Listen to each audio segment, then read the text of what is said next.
හරි ආයිබෝන් දීපති සිල්නාටම සුබ දේශනා ආයිබෝවන් සර්. ආයිබෝවන් සර්. ආයිබෝවන් සර්. සුබ උදෑසනක් සර්. ආයිබෝන් පුතේ සුබ දේශනක් සියලු දෙනාටම එතකොට අපි අද දවසේ ආරම්භ කරන්නේ ගණිතය පන්තිය අපි සාමාන්‍යයෙන් බෝඩ් එකේ තමයි කරන්නේ අද ආරම්භ වෙන දවස නිසා මම මේ විදිහට ගණිතය පන්තිය ආරම්භ කරනවා හරි එතකොට 7 වසරේ දැන් ඔයාලා 7 වසරේ ඉන්න දරුවෝ ටික 7 ශ්‍රේණියේ ගණිතය පාඩම් අපිට 20 ගණනක් තියෙනවා. ඒ යටතේ පළවෙනි පාඩම තමයි අපිට තියෙන්නේ සමමිතිය කියන එක. එතකොට මේ පාඩමේ අපිට මොනවද තියෙන්නේ ඉගෙන ගන්න කියලා අපි අද සාකච්ඡා කරමු. හරි. එතකොට මම හිතන්නේ ඔයාලා පොතක් අලුතෙන් සපයා ගන්න නැති. අපේ පාඩමේ මාතෘකාව ලියාගමු සමමිතිය කියලා. සමමිතිය. හරි. සමමිතිය කියන පාඩම ඉගෙන ගන්න කලින් අපි දැනගෙන ඉන්න ඕනේ මොකද්ද මේ සමමිතිය කියන්නේ කියලා. සමමිතිය. හරි.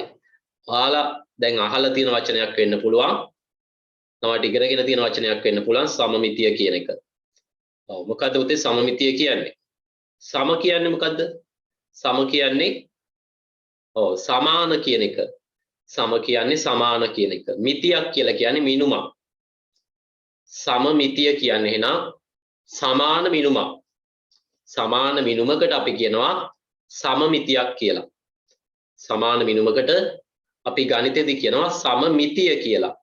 ගණිතේ තව මිතිය කියන වචනයත් එක්ක යෙදෙන වචන කීපයක් තියෙනවා ඉදිරි පන්ති වලදී ඉගෙන ගන්නවා ත්‍රිකෝණමිතිය, ජ්‍යාමිතිය. ඔන්න වචන කීපයක් තියෙනවා ගණිතේ භාවිතාවන ඒවා. ත්‍රිකෝණමිතිය, ත්‍රිකෝණවල මිනුම්. අපි කියනවා ත්‍රිකෝණමිතිය කියලා. ළඟට ජ්‍යාමිතිය කියලා තව එකක් තියෙනවා. එහෙනම් මේ අපි ඉගෙන ගන්නේ සමමිතිය ගැන. දැන් උදාහරණයක් විදියට ඔයාලට පේනවා රූප සටහන් කීපයක්.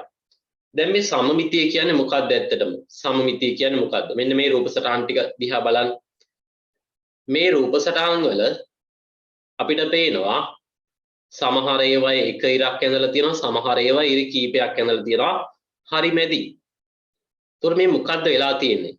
මේ ඇඳපු ඉරෙන් මේක සමාන කොටස් දෙකකට බෙදලා තියෙනවා. බලන්න මේ ඇඳපු රේඛාවෙන් මේ රූපය සමාන කොටස් දෙකකට බෙදලා තියෙනවා. ඔයාලා සමනැලියක් අඳිනකොට චිත්‍රයක් අඳිනකොට සමනැලයගේ මේ මැද තියෙන රේඛාවෙන් දෙපැත්ත සමානව ගන්නවනේ. සමානව ගන්නවා. එතකොට සමනැලයක් අඳිද්දී මලක් අඳිද්දීනේ මලක රූපයක් අඳිද්දී ඒත් එහෙමයි. අපි මේ හරි මැදින් දෙපැත්ත සමානව ගන්නවා. ඊට පස්සේ අපි හිතමු ගුවන් යානයක් අඳිනකොටනේ රූපයක් අඳිනකොට ඒත් එහෙමයි. බලන්න මේ රේඛාවක් තියෙන මැදි ඒ රේඛාවට දෙපැත්තෙන් සමානව ගන්නවා. හරි. මේ හැම රූපයකම ඔයාලට පේනවා සමහර ඒවායි දැන් වෘත්තයක් වගේ ගත්තොත් වෘත්තේ මෙන්න එක එක පැතිවල තියෙන රේඛා. ඔයාලා ඉගෙනගෙන තියෙන මේ වෘත්තය ගැන 6 ශ්‍රේණියේදී වෘත්තේ අපිට වෘත්තයක් ගත්තොත් ඒක නවන්න පුළුවන් එක එක පැතිවලට සමාන කොටස් දෙකක් ලැබෙන පරිදිනේ. ඔව් වෘත්තයක් අරගත්තොත් දැන් උදාහරණයක් විදිහට මේක වෘත්තයක් කියලා හිතන්න. මට මේක නවන්න පුළුවන් මේ පැත්තට නවන්න පුළුවන්. ඊට පස්සේ නැවතත් අනිත් පැත්තට නවන්න පුළුවන්. ඒ හැම පැත්තටම නැවුවට පස්සේ මට ලැබෙනවා සමාන කොටස් දෙකක්. සමාන කොටස් දෙකක් ලැබෙනවා. එහෙනම් මේ නැමුම් රේඛා තමයි මේ විදියට දක්වලා තියෙන්නේ. අපිට වෘත්තයක් ගත්තොත් 6 ශ්‍රේණියේ පළවෙනි පාඩම ගණිතය අපි වෘත්තය ගැන ඉගෙනගෙන තියෙනවානේ. අපිට නවන්න පුළුවන් එක එක පැතිවලට සමාන කොටස් ලැබෙන පරිදි. ඊට පස්සේ ඔයාලා විද්‍යාවේදී ඉගෙන ගන්නවා සමහර සතුන්ට තියෙනවා සතුන්ගේ දේහය එක රේඛාවකින් සමාන කොටස් දෙකකට බෙදන්න පුළුවන් කියලානේ. සමාන කොටස් දෙකකට බෙදන්න පුළුවන්. හරි. ඔව් දැන් සම්බන්ධ වෙච්ච දරුවෝ ඉන්නවා නම් මේ පන්තිය සම්පූර්ණ නොමිලේ පැවැත්වෙන්නේ ගණිතය පන්තිය. එතකොට ඕන දරුවෙක්ට සම්බන්ධ වෙන්න පුළුවන් 7 ශ්‍රේණිය ගණිතය පන්තිය සඳහා. හරි. එතකොට දැන් අපි බලමු පොඩ්ඩක් අපිට පරිසරයේ මේ වගේ අවස්ථා දකින්න පුළුවන් ඉන්නේ මොනවද කියලා. දැන් මම යනවා පරිසරයේ අපිට දකින්න පුළුවන් වෙන මේ වගේ අවස්ථා කීපයක් ගැන බලන්න. හරි. අපි බලමු අපේ පරිසරයේ අපිට දකින්න ලැබෙන මේ වගේ අවස්ථා කීපයක් ගැන.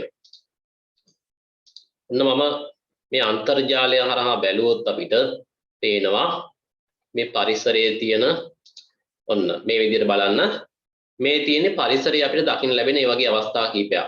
ඔයාලට පේනවා සමනැලයගේ හරි මැදින් රේඛාවක් ඇන්දොත් සමානව දෙපැත්තේ සමාන පිහිටීමක් තමයි තියෙන්නේ. දෙපැත්තේ සමාන පිහිටීමක් තියෙන්නේ. ඊට පස්සේ තව විවිධාකාර සත්තු ඉන්න පරිසරයේ බලන්න මේ කූරනේ ඊට පස්සේ සමනැලය සලබයා කියන සතා ඊට පස්සේ අපිට දකින්න පුළුවන් වෙන ශාක පත්‍ර බලන්න උදාහරණයක් විදියට මම ශාක පත්‍රයක් ගත්තොත් වල විද්‍යාවේදීත් ඉගෙන ගන්නවා මේ ගැන. එතකොට මම ගන්නවා මෙන්න මේ ශාක පත්‍රය. මේ ශාක පත්‍රයේ මම අඳිනවා හරි මැදින් රේඛාවක් අඳිනවා. බලන්න මේ ශාක පත්‍රයේ මම හරි මැදින් රේඛාවක් ඇඳලා පස්සේ ඔයාලට පේනවා දෙපැත්තේ කොටස් දෙක ටිකක් සමාන වෙලා වගේ පේනවනේ. ඒකට අපි තමයි අපි කියන්නේ දීපාර්ශ්වික සමමිතියක් කියලා. එහෙනම් දෙපැත්තම සමාන වෙනවා නම් එක රේඛාවකින් නැමුම් රේඛාව මගින් දෙපැත්තම සමාන බෙදන්න පුළුවන් නම් අපි කියනවා දීපාර්ශ්වික සම්මිතියක් තියෙනවා කියලා. දීපාර්ශ්වික සම්මිතියක් තියෙනවා කියලා. එහෙනම් සමමිතිය කියන්නේ මොකද්ද? සමාන මිනුමක්. සමාන මිනුම්. එතකොට අපිට මේ විදියට පරිසරයේ තියෙන ශාක පත්‍රයක් ගත්තට පස්සේ ශාක පත්‍ර වලත් ඔය දේ දකින්න පුළුවන් වෙනවා. ඊට පස්සේ පරිසරයේ ඉන්න සතුන් දිහා බැලුවත් අපිට දීපාර්ශ්වික සම්මිතිය කියන එක දකින්න පුළුවන් වෙනවා. මම උදාහරණයක් විදිහට ගත්තේ සමනැලයනේ. එතකොට සමනැලයගේ මෙන්න මේ රූපය ගත්තට පස්සේ මේ ඉන්නේ සමනැලය. එතකොට මේ සමනැලයගේ අපිට දකින්න පුළුවන් වෙනවා මෙන්න මේ කියන දීපාර්ශ්වික සම්මිතිය. අපිට මේ වගේ රේඛාවක් ඇන්දොත් ඒ රේඛාවෙන් දෙපැත්ත සමාන වෙලා තියෙනවා. එහෙනම් අපි චිත්‍ර අඳිද්දී ගොඩක් වෙලාවට අපි රූපයක් අඳිනකොට ඒ රූපේ දෙපැත්තම සමාන වෙන විදිහට තමයි අඳින්නේ නේ. උදාහරණයක් විදිහට අපි මේ වගේ මොන හරි චිත්‍රයක් අඳිනවා. අපි සමනලයේ රූපයක් අඳිනවා මේ වගේ. දැන් බලන්න.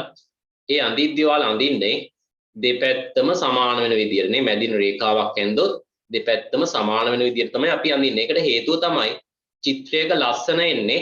චිත්‍රයක් අඳිද්දී ලස්සන එන්නේ. ඒකේ අපි දෙපැත්තමනේ හරියට සමානව ඇන්දොත් තමයි මැදින් රේඛාවක් ඇන්දොත් ඒ දෙපසම සමාන වෙන විදිහට આવොත් තමයි චිත්‍රයේ අලංකාරත්වය එන්නේ නේ ලස්සන එන්නේ. හරි. මම මේ පොඩ්ඩක් පැහැදිලි කරේ නම් පරිසරයේ අපිට මේ සමමිතිය කියන එක කොහෙදද හම්බ වෙන්නේ කියලා.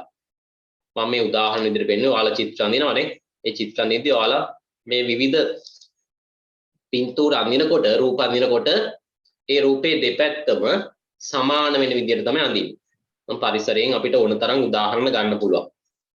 ගහක් අඳිද්දිත් ඒත් එහෙමයි නේ. ගසක් අඳිද්දිත් අපි ගසේ දෙපැත්තම සමාන වෙන විදිහට අඳින්නේ. ඊට පස්සේ මේ වගේ කෘමි සතෙක් ගත්තොත් නේ බලන්න මේ කෘමියගේ මෙන්න මේ මැදින් රේඛාවක් ඇඳුත් අපි මේ රේඛාවෙන් දෙපැත්තම සමාන වෙන විදිහට ගන්නෙ. පිහාටු දෙක සමානයි. මේ පාද සමානව පිහිටනවා. මේ ශරීර කොටස් සමානව පිහිටනවා. එහෙනම් දීපාර්ශ්වික සම්මිතිය කියන එක අපිට පරිසරයෙන් ඉගෙන ගන්න පුළුවන්. පරිසරයෙන් ඉගෙන ගන්න පුළුවන්. හරි. එහෙනම් ඔය විදිහට අපි පැහැදිලි කරගත්තේ දීපාර්ශ්වික සම්මිතිය කියන එක. දීපාර්ශ්වික සම්මිතිය කියන එක තමයි මම මේ පොඩ්ඩක් පැහැදිලි කරේ. එතකොට සමමිතික රූප අපිට ඔන්න ඔය විදිහට දකින්න පුළුවන් වෙනවා. මේ තියෙන සම්මිතික රූප. බලන්න. ඔයාලට පේනවා ඇපල් ගෙඩියක් වෙන්න පුළුවන්, සමනලයක් වෙන්න පුළුවන්. ඊට පස්සේ මලක් වෙන්න පුළුවන්. මේ විවිධාකාර රූප අපිට පේනවා. එතකොට සමහර ඒවායි දීපාර්ශ්වික සම්මිතියක් තියෙනවා. ඒ කියන්නේ එක රේඛාවකින් සමාන කොටස් දෙකකට බෙදන්න පුළුවන්. සමහර ඒවායි සමහර රූපවල අපිට වෘත්තයක් වගේ ගත්තොත් වෘත්තයක එක එක පැති වලට නවන්න පුළුවන්. එක පැති වලට නවන්න පුළුවන්. ඒකේ දීපාර්ශ්වික සම්මිතික අක්ෂ ගොඩක් තියෙනවා. එහෙනම් අපි දැන් සමමිතික රූප, සමාන රූප අපි මේ රූප කොලයක කඩදාසියක කපා ගත්තොත් අපිට එක මත එක පිහිටන විදිහට නවන්න පුළුවන් නේ. ඒ කියන්නේ දෙපැත්තම සමාන වෙලා තියෙනවා. එක මත එක පිහිටන විදිහට නවන්න හැකියාව ලැබිලා තියෙනවා. දැන් උදාහරණයක් විදිහට මම මේ සමචතුරස්‍රයක් කියන රූප මේ තල රූපයක් ගත්තොත් මේ සමචතුරස්‍රයක රූප සටහනක් අරගෙන මම ඒක මට පුළුවන් මේ විදිහට නවන්න. නැවුවට පස්සේ ඔයාලට පේනවා එක මත එක පිහිටනවානේ. මට මේ පැත්තට නවන්නත් පුළුවන්. ඊට පස්සේ මේක දිගෑරලා මේ පැත්තට නවන්නත් පුළුවන්. දැන් මට මේක නවන්න පුළුවන් ආකාර කීපයක් තියෙනවා සමානව පිහිටන විදිහට. හරි. එහෙනම් අපේ පාඩමේ මාතෘකාව සමමිතිය. ඒ යටතේ අපි ලියාගමු මාතෘකාව ලියා ගන්න දීපාර්ශ්වික සමමිතිය. අපිට ඉගෙන ගන්න තියෙන්නේ දීපාර්ශ්වික සමමිතිය ගැන. පසංගිල්ලා කියන සතාගෙනේ අපි විද්‍යාව ඉගෙන ගන්නවා. පසංගිල්ලා කියලා සතෙක්. ඔයාලා දැක්ක රූප සටහන. ඇඟිලි පහක් වගේ තියෙන සතෙන්නේ. පසංගිල්ලාගේ අපිට සමමිතිය දකින්න පුළුවන් වෙනවා. අපි ඔය විද්‍යාව ඉගෙන ගන්නවා නිඩාරියා කියලා කාණ්ඩයක්. හයිඩ්‍රා ලොඩියා කියලා සත්තු වල විද්‍යාව ඉගෙන ගන්නවා. ඒ සතුන්ගේ අපි කියනවා අරිය සම්මිතියක් තියෙනවා කියලා. ඒ කියන්නේ දේහය ඕනම පැත්තකින් බෙදුවොත් කොටස් දෙකකට බෙදන්න පුළුවන්. ඒවා අපි විද්‍යාව ඉගෙන ගමු. ගණිතයේදී අපි පොඩ්ඩක් පැහැදිලි කරගත්තේ සමමිතිය කියන්නේ පුතේ සමාන මිනුම්. සමාන මිනුම්. දැන් අපි මොනවා හරි රූප සටහනක් ඇන්දොත් මම මෙතන අඳිනවා ඍජු කෝණාශ්‍රය. මම මේ අඳින ඍජු කෝණාශ්‍රය මට පුළුවන් සමාන කොටස් දෙකකට බෙදන්න. බෙදන්නේ කොහොමද? මම මේ මිනුමක් අරගෙන හරි මැදින් දෙකට බෙදනවානේ. ඔන්න එතකොට මේ දෙපැත්තම සමාන විදියට බෙදෙනවා. දෙපැත්තම සමාන විදියට බෙදෙනවා. නැත්තම් මට පුළුවන් මේ පැත්තෙන් හරියටම මිනුමක් අරගෙන බෙදන්න. එතකොටත් මේ දෙපැත්ත සමානව බෙදෙනවා. ඒක තමයි මේ දීපාර්ශ්වික සම්මිතිය කියලා කියන්නේ. ඔව්. හරි. එහෙනම් අපි ඒක ගැන ලියාගමු. අපි තල රූපයක් කියලා කියන්නේ මොකද්ද? මේ තියෙන්නේ තල රූපයක්. අපි පොතේ තලයේ හරි බෝඩ් එකේ තලයේ හරි අඳින රූපයකට අපි කියනවා තල රූපයක් කියලා. තල රූපයක්. සමචතුරාශ්‍රය, ඍජු කෝණාශ්‍රය, වෘත්තය, ත්‍රිකෝණය මේවා තල රූප. අපි මේ තලයක තමයි අඳින්නේ. දැන් මේ තියෙන්නේ තල රූපයක්. මම මේ අඳින්නේ තල රූපයක්. එහෙනම් තල රූපයක් අපි කඩදාසියක ඇඳලා එක කපා ගත්තොත් අපි කියන එක ආස්තරයක් කියලා කියනෝනේ. ආස්තරයක්. දැන් මේ තියෙන්නේ සමචතුරාශ්‍ර ආස්තරයක්. මම සමචතුරාශ්‍රයක් කඩදාසියක ඇඳගෙන ඒක කපා ගත්තා. හරි. මේ තියෙන සමචතුරාශ්‍ර ආස්තරයක්. නම් තල රූපයක් කියන්නේ ඔයාලා පොතේ අඳින හරි බෝඩ් එකේ අඳින හරි මේ වගේ මම මේ ස්ක්‍රීන් එකේ අඳින හරි රූපයකට අපි කියනවා තල රූපයක් කියලා. තල රූපයක්. මේක හැම පැත්තෙම ආවරණය වෙච්ච නිසා අපි මේකට කියනවා සංවෘත තල රූපයක් කියලා. සංවෘත කියන්නේ වැස්සුණු කියන එක පුතේ. වැස්සුණු තල රූපයක්. කොහින්වත් මේක පිටතට ඇවිල්ලා නැහැ නේ. මේ රේඛා හතරම සම්බන්ධ වෙලා තියෙනවා. ඒ නිසා අපි කියනවා සංවෘත තල රූපයක් කියලා. හරි. එහෙනම් අපි ලියාගමු තල රූපයක් යම් සරල රේඛාවක් ඔස්සේ නැමීමෙන් යම් සරල රේඛාවක් ඔස්සේ නැමීමෙන් එකිනෙක සමපාත වන පරිදි තල රූපයක් යම් සරල රේඛාවක් ඔස්සේ නැමීමෙන් එකිනෙක සමපාත වන පරිදි සමපාත වෙනවා කියන්නේ මොකද්ද පුතේ? සමපාත වෙනවා කියලා කියන්නේ එක මත එක පිහිටනවා. දැන් උදාහරණයක් විදිහට මම මේ කපාගත්ත සමචතුරාශ්‍රය මම හරි මැදින් නවා ගන්නවා. නැවුවට පස්සේ ඔයාලට පේනවා එක මත එක පිහිටලා තියෙනවා. අපි මේකට කියනවා සමපාත වෙනවා කියලා. ඔයාලගේ පොත හරි මැදින් දිගහැරලා ගත්තොත් දෙපැත්තකට බෙදෙනවා. ඒක අපි නැවතත් පොත මේ වැහුවට පස්සේ එක මත එක පිහිටනවා. ඒ කියන්නේ සමපාත වෙනවනේ. සමපාත වෙනවා. හරි. එහෙනම් සමපාත වන පරිදි කොටස් දෙකකට බෙදේ නම් තමාවක් එම තල රූපය දීපාර්ශ්වික සමමිතික මොන වචනය? දීපාර්ශ්වික දීපාර්ශිකයි කියන පුතේ දෙපැත්තක් කියන එක. දීපාර්ශික තේරුම් ගන්න දෙපැත්තක් කියන එක.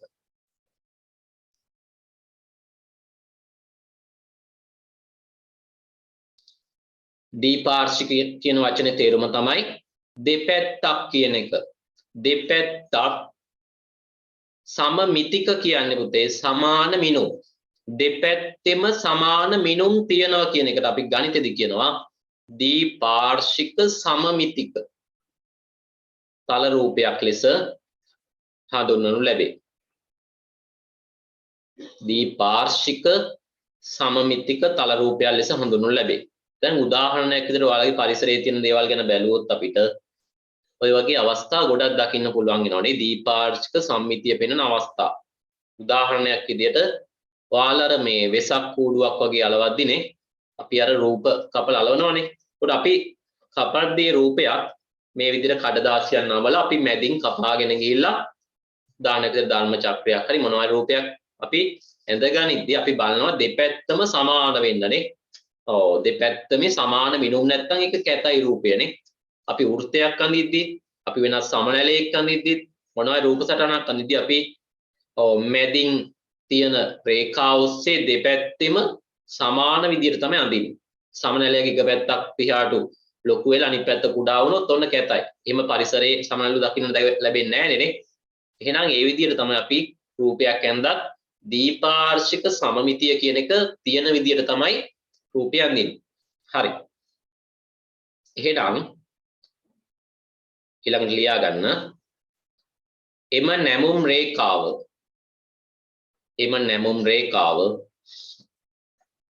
ඔන්න වචනයක් කියන අපි මේ නැමුම් රේඛාවට අපි කියනවා සමමිති අක්ෂයක් කියලා. සමමිති අක්ෂයක් ලෙස හැඳින්වේ. එම නැමුම් රේඛාව සමමිති අක්ෂයක් ලෙස හැඳින්වේ. හරි. දැන් එනම් උදාහරණයක් විදියට අපි දැන් ඔයාලගේ අඩි රූල ළඟ ඇති සරල ධාරය අපි එහෙනම් සෙන්ටිමීටර් 5ක් වගේ අරගෙන සමචතුරස්‍රයක් ඇඳගමු. සමචතුරස්‍රයක් නැත්නම් ඔයයි කොටු රූල් පොතේ කොටු ගානින් ගන්නත් පුළුවන් නේ. සෙන්ටිමීටර් පරිමාණය නැත්නම් අපිට කොටු ගානින් ගන්නත් පුළුවන්. කොටු 5ක් හරි කොටු 6ක් හරි තියෙන විදියට පැටි 4ම සමාන වෙන්න ඕනනේ. සමචතුරස්‍රයක් ඇඳගමුද? අඩි රූල භාවිතා කරලා අපිට පුළුවන් සමචතුරස්‍රයක්. සමචතුරස්‍රයක් කියන්නේ පැති 4ම සමාන තල රූපයක්. පැති 4ම සමානයි. පාද 4ම සමානයි. මේ පැත්ත සෙන්ටිමීටර් 6යි නම් 6යි සෙන්ටිමීටර් නම් මේ හැම පැත්තක්ම සෙන්ටිමීටර් 6යි. එහෙනම් අපි කියනවා මේකට සමචතුරස්‍රයක්. චතුර් කියන්නේ පුතේ 4යි. සමචතුරස්‍රයක් කියන්නේ පාද 4ක් තියෙන චතුරස්‍රයක්. පාද 4ක් තියෙනවා. හරි. ඔන්න විදිහට අපි සමචතුරස්‍රයක් ඇඳගත්තා. දැන් මේ සමචතුරස්‍රය මම කිව්වොත් ඔයාලට ඇඳගෙන ඒක මේ විදිහට කපා ගන්න කිව්වොත් ඔයාලට පුළුවන් මේ විදිහට සමචතුරස්‍රයක රූප සටහනක් කපා ගන්නනේ. ඊට පස්සේ මම කියනවා දැන් මේක හරි මැදින් නවන්න කියලා. හරි මැදින් නවන්න කිව්වොත් ඔයාලට නවන්න පුළුවන් ආකාර කීපයක් තියෙනවා. දැන් බලන්න.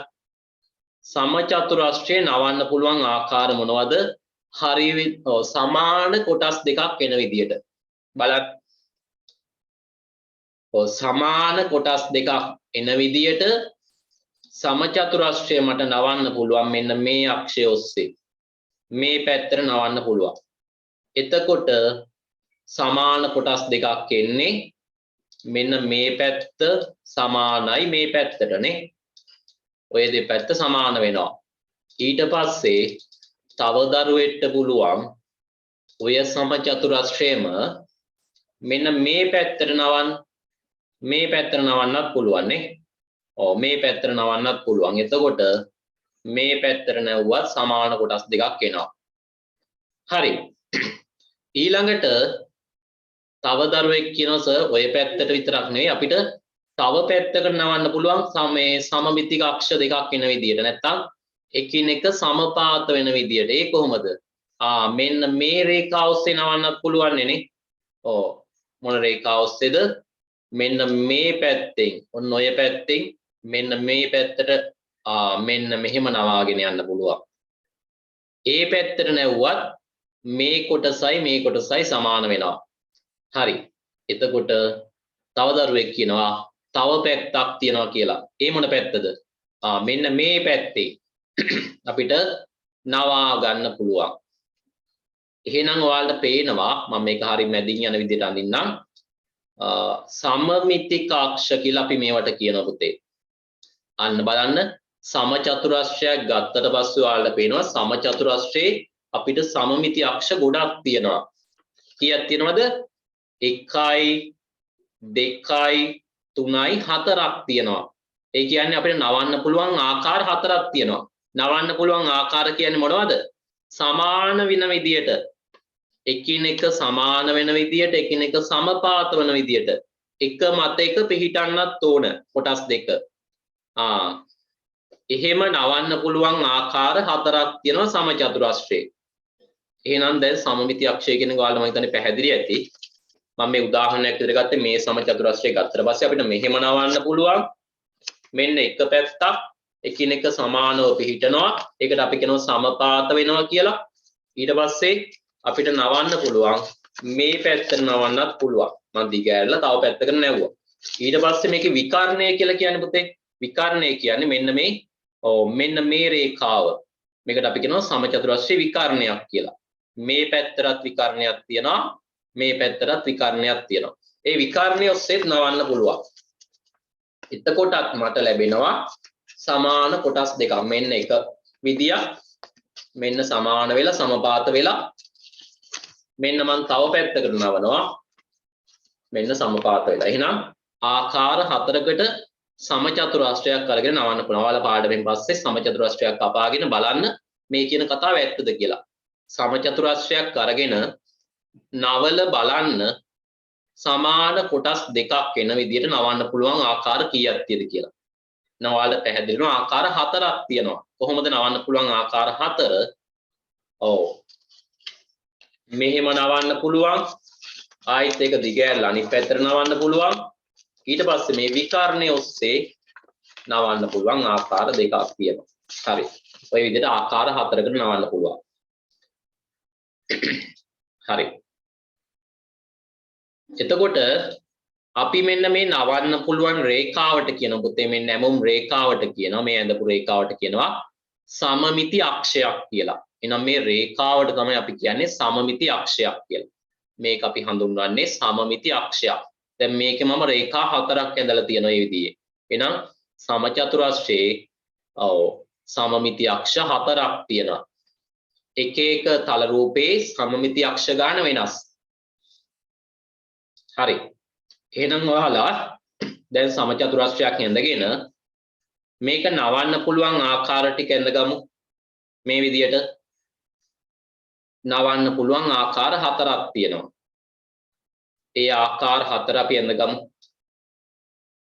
සමාන කොටස් දෙකක් වෙන විදියට නවන්න පුළුවන් ආකාර 4ක් තියෙනවා නේ. මේ රූප සටහනේ ඔයාලට පෙන්වලා දීලා තියෙනවා. ඔව්. මේ පැත්තට නවන්න පුළුවන්. මේ පැත්තට නවන්න පුළුවන්. මෙන්න මේ මුල්ල ඔස්සේ නවන්න පුළුවන්. මේ පැත්තට නවන්න පුළුවන්. ඔන්න සමමිති අක්ෂ 4ක් තියෙනවා. සමමිති අක්ෂ 4ක් තියෙනවා. එහෙනම් මේ රූප සටහනේ පෙන්වලා තියෙන්නේ මේ එක සමමිති අක්ෂයක්. මෙන්න මේ පැත්තට නවා ගන්න පුළුවන් කියලා. එතකොට අපිට ලැබෙනවා එක මත එක පිහිටන. හරි හොඳයි. මම හිතන්නේ දරුවෝ සම්පූර්ණ කරගෙන තියෙනවා. එක මත එක පිහිටන විදිහට අපිට ලැබෙනවා ආකාර 4කට. ආකාර 4ක් තියෙන මේ සමචතුරස්‍රයක. මේ සමචතුරස්‍රයක. හරි. එහෙනම් අපි මේ නැමුම් රේඛාව හඳුන්වන නම තමයි සමමිති අක්ෂය කියලා. සමමිති අක්ෂයක් කියලා කියන්නේ.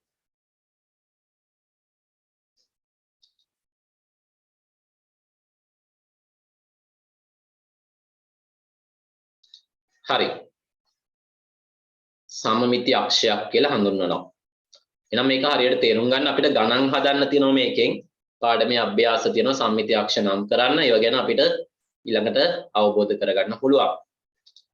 හරි. ඊළඟට අපි බලමු එහෙනම් දැන් අපි දීපාර්ශික සමමිතිය ගැන තමයි කතා කරේ. දීපාර්ශිකයි කියන්නේ පුතේ දෙපැත්තේ මිනුම් සමාන වෙන විදියට අපිට නමන්න පුළුවන් නම් එකමත් එක පිහිටන විදියට රූපයක් අපි කියනවා ඒකේ දීපාර්ශික සමමිතික රූපයක් කියලා කියනවා. දීපාර්ශික සමමිතික රූපයක්. උදාහරණයක් විදියට ඔයාලා මිනිසෙක්ගේ රූපයක් හඳිනවා. මිනිසෙක්ගේ රූපයක් හඳිද්දී මේ නාසය ඔස්සේ යන රේඛාවෙන් ඔයාලා මිනිසගේ කන් දෙක, අත් දෙක, කකුල් දෙක ඒවා දෙපැත්තට හරියට සමාන වෙන විදිහට තමයි අඳින්නේ. එහෙනම් මිනිසගේ රූපේ නැත්නම් මිනිසටත් දීපාර්ශික සම්මිතියක් තියෙනවා. මේ නාසය ඔස්සේ යන රේඛාවෙන් මිනිසාව සමාන කොටස් දෙකකට බෙදන්න පුළුවන්. මිනිස් රූපයක් ගත්තොත් අපි චිත්‍රවලදී මිනිස් රූපයක් අඳිද්දී හරි මැදින් යන රේඛාවෙන් දෙපැත්තේ අත් දෙක එක අතක් ලොකුවට අනිත් අතක් පොඩියට අඳින්නේ නැහැ නේ. එහෙනම් දෙපැත්තම සමාන වෙන විදිහට තමයි අඳින්නේ. එහෙනම් අපි කියනවා දීපාර්ශික සම්මිතියක් තියෙනවා. හරි. දැන් බලන්න. දීපාර්ශික සම්මිති රූපයක ඔන්න කියනවා සමමිති අක්ෂයක දෙපස පිහිටි කොටස් දෙක හැඩයෙන් හා වර්ගඵලයෙන් සමාන වේ. ඒ මොකද්ද කියන්නේ? ඒ කියන්නේ පුතේ මේ කතාව.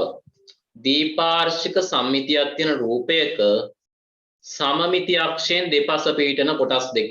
ඒ කියන්නේ මේ සමචතුරස්‍රයේ මම මේ සමචතුරස්‍රය නවාගෙන තියෙනවා නේ. සමචතුරස්‍රය නවාගත්තට පස්සේ මේ කොටස් දෙක එකමත් එක පිහිටනවා. එකමත් එක පිහිටනවා නේ.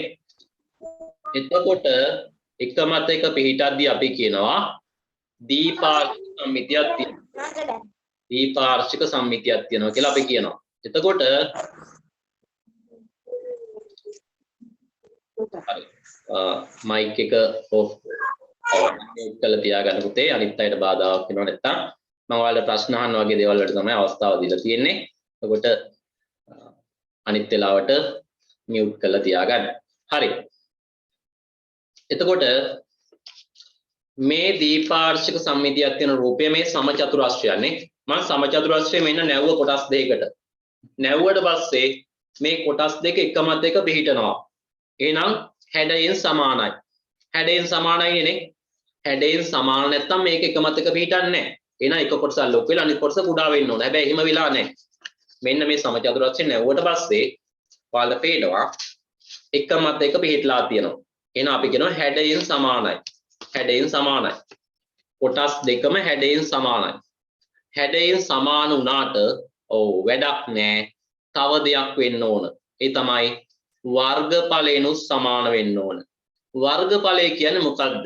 ඔයාලා දන්නවා වර්ගඵලය කියන්නේ පුතේ අපි සාමාන්‍යයෙන් කියන්නේ මෙයාගේ ඉඩ ප්‍රමාණය. අපි වර්ගඵලය හොයන සූත්‍රය තමයි දිග ගුණ කිරීම පළල කියන එකෙන් අපි වර්ගඵලය හොයනවා.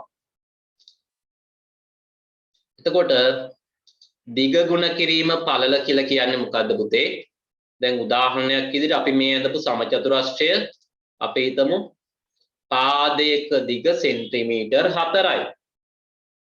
ඔන්න 4යි සෙන්ටිමීටර් පාදයක දිග. දැන් අපිට කිව්වොත් මේකේ වර්ගඵලය හොයන්න කියලා අපි හොයන්නේ කොහොමද? සමචතුරස්‍රයක වර්ගඵලය කියන්නේ පුතේ පාදයක දිගින් ගුණ කරනවා. දැන් මේ පැත්තත් 4යිනේ. ඔන්න එනම් අපිට එනවා 4 වරක් 4 සෙන්ටිමීටර් 16යි. මොන සෙන්ටිමීටර්ද? වර්ග සෙන්ටිමීටර් කියලා අපි කියනවා. එතකොට මේ සම්පූර්ණ රූපේ වර්ග සෙන්ටිමීටර් 16ක් ආවා. හරි. ඊට පස්සේ දැන් මේක සමාන කොටස් දෙකකට බෙදෙන විදිහට නවාගත්තම ඔයාලට පේනවා මෙන්න එක පැත්තක්. මෙන්න එක පැත්තක්. මේ රේඛාවෙන් නවන්නේ. ඔය එක පැත්තක්. මෙන්න අනිත් පැත්ත. මේ පැත්ත. එතකොට මේ දෙපැත්ත සමාන වෙලා වගේ අපිට පේනවා. හරි. හැඩයෙන් සමානයි වගේ පේනවා. දැන් මේකේ වර්ගඵලය හෙව්වට පස්සේ සම්පූර්ණ රූපේ වර්ගඵලය පුතේ 4 වරක් 4 16යි. ඔයාලා වර්ගඵලය ගැන මම හිතන්නේ ඉගෙනගෙනත් ඇති. මේ සම්පූර්ණ රූපේ වර්ගඵලය වර්ග සෙන්ටිමීටර් 16යි. ඔන්නෝම අපි ලියනවා වර්ග සෙන්ටිමීටර් කියන එක. හේතුව මේක එක පාදයක දිග සෙන්ටිමීටර් 4යිනේ. ඒ පාදයක දිග අනිත් පාදයේ දිගින් ගුණ කරාම තමයි අපිට වර්ගඵලය ලැබෙන්නේ. 4 වරක් 4 16යි. 16යි කියලා කියන්නේ මේ සමචතුරස්‍රයේ වර්ගඵලය. ඊට පස්සේ මෙන්න මේ රේඛාවෙන් මේ ආව කොටස් දෙකකට බෙදුණනේ. හරි. අපි දැන් බලනවා මේ පැත්තේ වර්ගඵලය කොච්චරද කියලා. ඒ පැත්තේ වර්ගඵලය පුතේ අපි හෙව්වට පස්සේ ලැබෙනවා වර්ග සෙන්ටිමීටර් 8ක් ලැබෙනවා. හේතුව තමයි සම්පූර්ණ රූපයෙන් භාගයක් තමයි මේ පැත්තේ තියෙන්නේ. දැන් මේ පැත්තේ වර්ගඵලය හෙව්වොත් අපිට ඒත් ලැබෙනවා වර්ග සෙන්ටිමීටර් 8ක්. එහෙනම් අපි පැහැදිලි කරගන්නේ මොකද්ද? දීපාර්ශ්වික සම්මිතික රූපයක සමමිති අක්ෂයක දෙපස පිහිටන කොටස් දෙක හැඩයනුත් සමානයි. හැඩයනුත් සමානයි අනිත් එක වර්ගඵලයනුත් සමානයි. හැඩය සහ වර්ගඵලය කියන දෙකම සමාන වුණොත් විතරයි දීපාර්ශ්වික සම්මිතියක් තියෙන්නේ. මේ රූපයත් බලන්න. මේ දෙවෙනියට තියෙන රූපේ ඔයාලට පේනවා මේ රේඛාවෙන් දෙපැත්තේ කොටස් දෙක සමාන වගේ පේනවා. එහෙනම් හැඩය සමානයි. මේකේ වර්ගඵලය හෙව්වොත් පුතේ ඒත් වර්ගඵලයක් සමානව ලැබෙනවා. හරි. එහෙනම් අපිට පැහැදිලි කරගන්න පුළුවන් දීපාර්ශ්වික සම්මිතික රූපයක සමමිති අක්ෂය කියන්නේ පුතේ මේ නවන රේඛාව. මේ තියෙන සම්මිති අක්ෂයක්. ඒ රේඛාවෙන් දෙපස පිහිටන කොටස් දෙක හැඩයනුත් සමානයි වර්ගඵලයනුත් සමානයි. දැන් ඔයාලගේ ප්‍රශ්න වලට අහන්න පුළුවන් දීපාර්ශ්වික සම්මිතික රූපයක ලක්ෂණ මොනවද කියලා. නැත්නම් දීපාර්ශ්වික සම්මිතියක් තියෙන්න සම්පූර්ණ වෙන්න ඕන ගුණාංග මොනවද? එන එකක් තමයි හැඩයෙන් සමාන වෙන්න ඕන. අනිත් එක තමයි වර්ගඵලයෙන් සමාන වෙන්න ඕන. හැඩය සහ වර්ගඵලය කියන දෙකම සමාන වුණොත් විතරයි දීපාර්ශ්වික සම්මිතියක් තියෙන්නේ. ඒතකොට මේක ගණන් වලදී අපි හදලා බලමු ගණිතෙදි කොහොමද මේක භාවිතා වෙන්නේ කියලා. ඔයාලට අභ්‍යාසයේ තියෙනවා ගණන්. එතකොට ඒව හදද්දී ඔයාලට මේක තවදුරටත් පැහැදිලි වෙනවා. එහෙනම් අපි ලියාගමු දැන්. දීපාර්ශ්වික සම්මිති රූපයක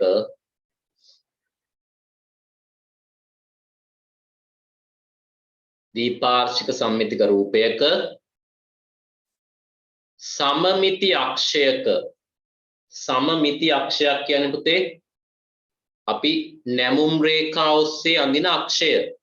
සමාන කොටස් දෙකකට බෙදෙන රේඛාව. අපි ඒකට කියනවා සමමිති අක්ෂය කියලා. සමමිති අක්ෂයක දෙපස පිහිටි කොටස් දෙක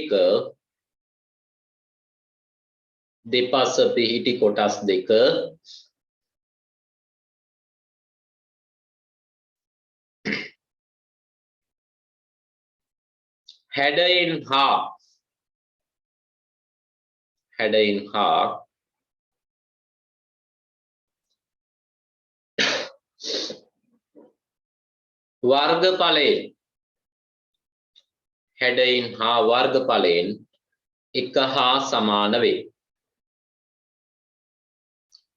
හිතන්න මේ ඔයාලගේ ගෙදර තියෙන කාමරයක් කියලා හිතන්න. ඔව්. මේ වර්ගඵලය කියන එක අපිට මේ විදිහට තේරුම් ගන්න පුළුවන්.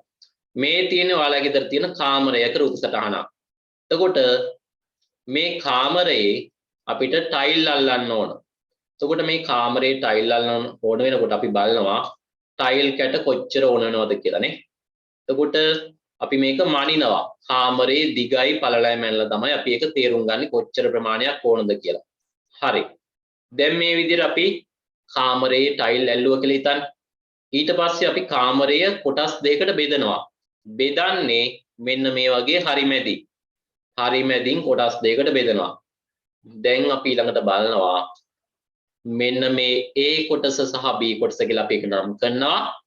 A කොටසේ ටයිල් කැට කොච්චරද කියලා බලනවා. B කොටසේ ටයිල් කැට කොච්චර තියෙද කියලා බලනවා. එහෙනම් අපිට එනවා ටයිල් කැට ප්‍රමාණය A කොටසේ තියෙන ප්‍රමාණය අපි හිතමු 15යි කියලා. B කොටසේ තියෙන්නේ ටයිල් කැට 15යි. එහෙනම් ඒක තමයි වර්ගඵලය කියලා අපි සාමාන්‍යයෙන් කියන්නේ. වර්ගඵලය කියන්නේ පුතේ ඉඩ ප්‍රමාණය. ඉඩ ප්‍රමාණය කියන එක තමයි වර්ගඵලය කියලා කියන්නේ. එහෙනම් මේ පැත්තේ ප්‍රමාණයයි මේ පැත්තේ ප්‍රමාණය සමාන වෙනවා. හරි. දැන් ඒක අපිට සරලව තේරුම් ගන්න පුළුවන්. එහෙනම් අපි ලිව්වේ දීපාර්ශ්වික සම්මිතික රූපයක සමමිති අක්ෂයක දෙපස පිහිටි කොටස් දෙක හැඩයෙන් හා වර්ගඵලයෙන් එක හා සමාන වේ. දැන් එහෙනම් අපි සමචතුරස්‍රයක් ඇඳගෙන මේ විදියට අපි නැමුම් රේඛාවක් නැත්නම් සමමිති අක්ෂයක් ඇඳගමු. මේ පැත්තට වෙන්නත් පුළුවන්, කැමති පැත්තකට ඔයාලට ඇඳ ගන්න පුළුවන්. ඒක ඇඳගෙන අපි මේ කොටස් දෙක A හා B වශයෙන් නම් කරගමු. ඇතුළත තියෙන ඉඩ ප්‍රමාණයනේ වර්ගඵලය කියලා අපි සාමාන්‍යයෙන් කියනවා. ඇතුළත තියෙන ඉඩ ප්‍රමාණය. අපි කියනවා ඇතුළත ඉඩ ප්‍රමාණය. එතකොට අපි ගණිත ඉගෙන ගන්නවා ඉහළ පන්තිවලදී ඒක වර්ගඵලය හොයන්න සූත්‍ර තියෙන එක තල රූප වලට අපි සමචතුරස්‍රය භාවිතා කරන දිග ගුණ කිරීම දිග නැත්නම් පැත්තක ගුණ කිරීම පැත්තක දිග නැත්නම් දිගේ වර්ගය කියලාත් අපි කියනවා. ඒකට ඇතුළත ඉඩ ප්‍රමාණය කියලා අපිට සරලව කියන්න පුළුවන් වර්ගඵලය. ගෙදරක ටයිල් අල්ලන්න හරි නැත්නම් සිවිලිමක් ගහන්න සිවිලිමට යන සිවිලිම අර ෂීට් ප්‍රමාණය හොයන්න අපිට යොදා ගන්න වෙන්නේ ওই ගණිත දැනුම. එතකොට මේ වැඩ කරන අය ගණිතය භාවිතා කළා තමයි හොයන්නේ කොච්චර සිවිලිම් ෂීට් ප්‍රමාණයක් යනවද කොච්චර ටයිල් ප්‍රමාණයක් යනවද. ඒකට ගණිත දැනුම තමයි ඕන වෙන්නේ. දිගයි පළලයි මැනලා ඒක ಗುಣ කළා ඊට පස්සේ බලනවා ටයිල් කැටයක හරි සීලින් සීට් එක හරි ප්‍රමාණයෙන් බෙදලා බලනවා කොච්චර ප්‍රමාණයක් යනවද කියලා. එහෙනම් ඇතුළත තියෙන ඉඩ ප්‍රමාණය නැත්නම් අල්ලන ඉඩ ප්‍රමාණය තමයි අපි කියන්නේ වර්ගඵලය කියලා. ඔයාලා ගණිතදී වර්ගඵලයක් ඉගෙන ගන්නවා පරිමිතිය කියලා එකකුත් ඉගෙන ගන්නවා. පරිමිතිය කියන්නේ අපි සාමාන්‍යයෙන් කියන්නේ වටේ දිග ප්‍රමාණය. වර්ගඵලය කියන්නේ ඇතුළත ඉඩ ප්‍රමාණය. ඔය වචන දෙක හරියට තේරුම් ගන්න. මේකෙදි අපිට කියන්නේ මේ හැඩයක් සමානයි වර්ගඵලයක් සමානයි. සමහර අවස්ථාවලද හැඩය විතරක් සමාන වෙලා වර්ගඵලය සමාන නොවන අවස්ථා තියෙනවා. ඒවා දීපාර්ශ්වික සම්මිතියක් පෙන්වන්නේ නැහැ. අපි ගණන් වලදී ඒවා බලමු කොහොමද යොදාගන්නේ කියලා. පන්ති අවසන් වෙන්නේ පුතේ අපි සාමාන්‍යයෙන් අද පැය එකමාරක් හෝ ඒකයි විනාඩි 15ක් වගේ තමයි පන්ති පැවැත්වෙන අද දවසේ. අපි එතකොට පැහැදිලි කරගත්තේ දැන් A හා B කොටස් දෙක A හා B කොටස් දෙක අපි සමචතුරාස්‍රයක් ඇඳගෙන මේ විදිහට සම්මිති අක්ෂයක් ඇඳගමු. ඒ ඇඳගෙන A හා B විදිහට නම් කරගමු කොටස් දෙක. ඔයාලට මෙතන රූප දෙකක් තියෙනවා. ඔයාලට රූප දෙකම උනත් ඇඳ ගන්න පුළුවන්.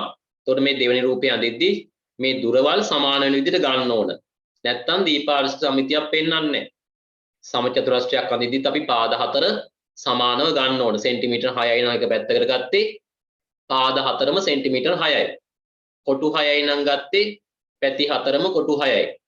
මේ රූපය අඳිද්දිත් ඔයාලා මේ මැදින් ඇඳපු රේඛාවෙන් මේ තියෙන දුර ප්‍රමාණ දෙපැත්තටම සමාන වෙන්න ඕන. මේ දුර සෙන්ටිමීටර් 2යි නම් මේ පැත්ත සෙන්ටිමීටර් 2ක් වෙන්න ඕන.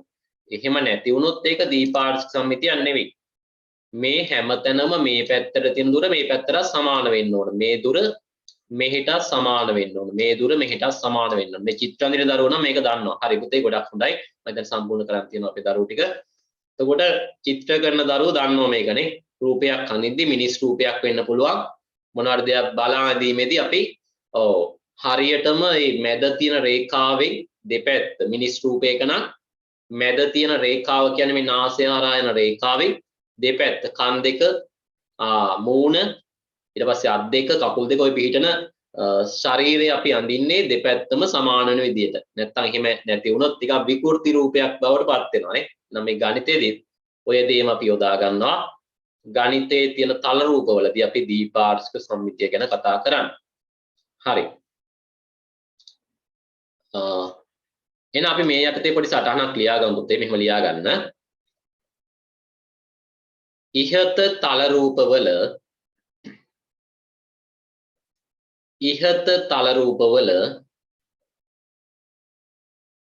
A හා B කොටස් දෙක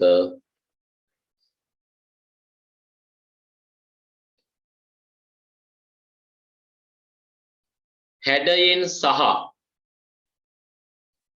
A හා B කොටස් දෙක හැඩයෙන් සහ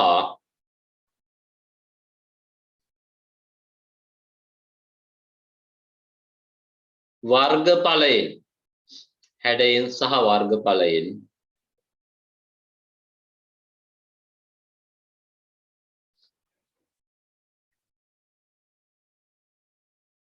සමාන වෙන බව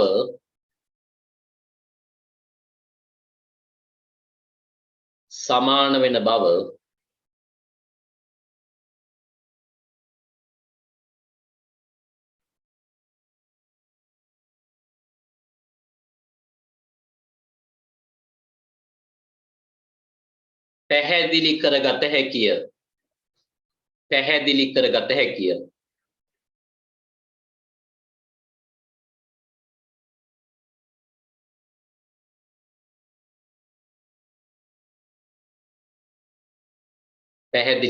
හැකිය. ඒ කියන්නේ මොකද්ද පුතේ? නම් දීපාර්ශ්වික සමමිතියක් පෙන්වනවානේ. දීපාර්ශ්වික සම්මිතියක් පෙන්වනවා කියන එක තමයි අපි පැහැදිලි කරගත්තේ. හරි. එහෙනම් හැඩයනුත් සමාන වෙන්න ඕන, වර්ගඵලෙනුත් සමාන වෙන්න ඕන. එහෙනම් මොකද්ද වෙන්නේ? දීපාර්ශ්වික සම්මිතියක් පෙන්වුම් කරනවා. තියාගන්න. එනම් දීපාර්ශ්වික සම්මිතියක් පෙන්වයි. එනම් දීපාර්ශ්වික සමමිතියක් දෙපැත්තම සමානයි කියන එක. දෙපැත්තම සමානයි. දීපාර්ශ්වික දෙපාර්ශවයම සමානයි. සමමිතිකයි. සමමිතික වෙන්න ඕන නම් හැඩයයි වර්ගඵලයයි දෙකම සමාන වෙන්න ඕන. එහෙම නොවන අවස්ථා තියෙනවා. ඒව දීපාර්ශ්වික සම්මිතික රූප නෙවෙයි. අපි බලමු දැන් එහෙම නොවන අවස්ථාවක් ගැන.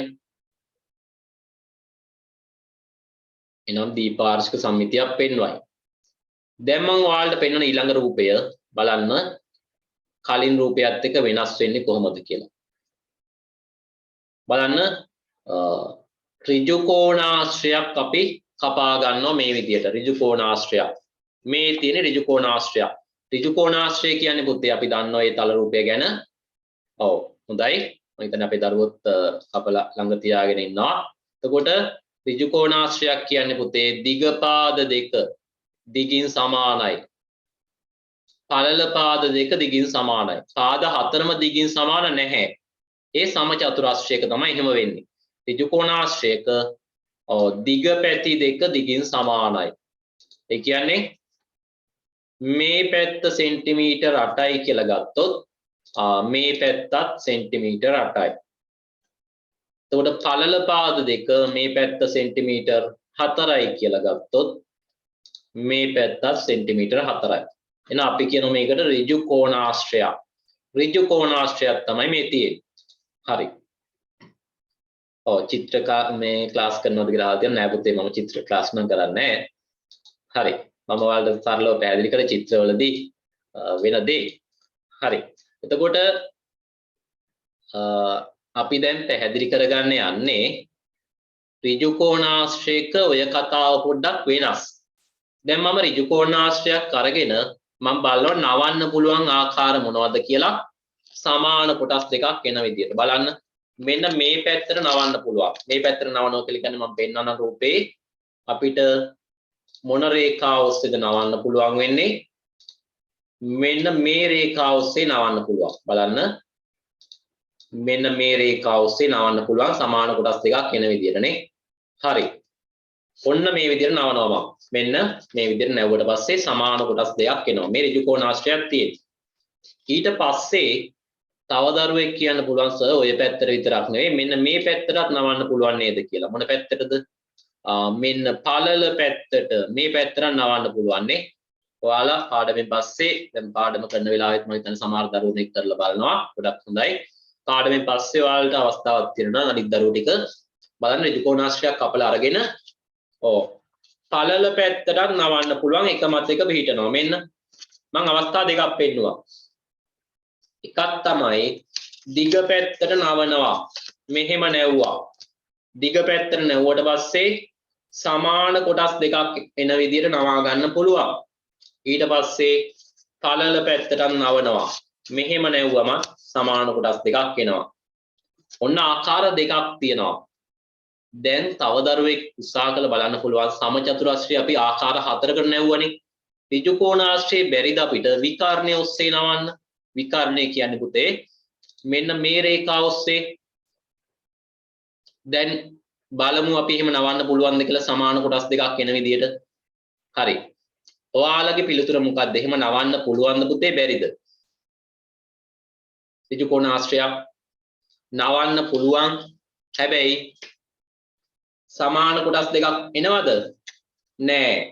බලන්න නවලා සමාන කොටස් දෙකක් ගන්න බෑ. මෙන්න මේ වගේ. අන්න එකක් ලොකුයි අනිත් එක පොඩි. එකක් ලොකුයි අනිත් එක පොඩි වෙනවනේ. අපේ දරුවොත් මම හිතන්නේ නවල බලනවා මේ වෙලාවේ. එහෙම නැවුවම එක පැත්තක් කුඩා වෙලා අනිත් පැත්ත විශාල වෙලා. දැන් අනිත් පැත්තට නවල බලමු.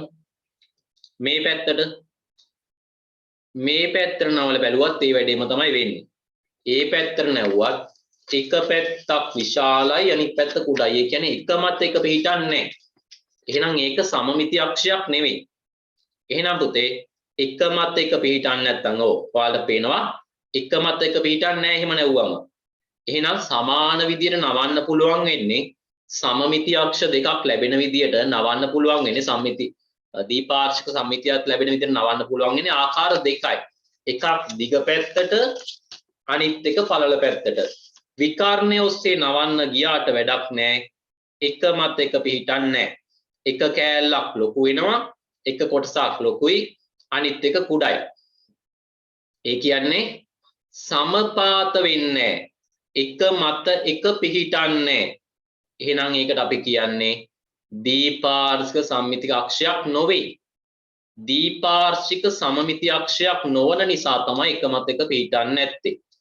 එහෙනම් ඍජු කෝණාශ්‍රයේ තියෙන්නේ දීපාර්ශ්වික සමමිති අක්ෂ දෙකයි. නවන්න පුළුවන් විදි දෙකයි තියෙන්නේ. එක මත එක පිහිටන විදියට. ඒ මොනවද? මෙන්න දිග පැත්තට නවන්න පුළුවන්. අනිත් එක පළල පැත්තට නවන්න පුළුවන්. මේ විකර්ණය ඔස්සේ නවන්න ගියාට තේරුමක් නැහැ.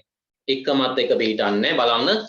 එක මත එක පිහිටන්නේ වෙනස් වෙනවා. හැඩය මෙන්න මේ විදියට ලොකු කෑල්ලකුයි පොඩි කෑල්ලකුයි එනවා. මෙන්න එක මත එක පිහිටන්නේ. ඔයාලට පේනවා එක මත එක පිහිටන්නේ නැති නිසා අපි කියන මේක දීපාර්ශ්වික සමමිති අක්ෂයක් නොවේ කියලා. හරි. එහෙනම්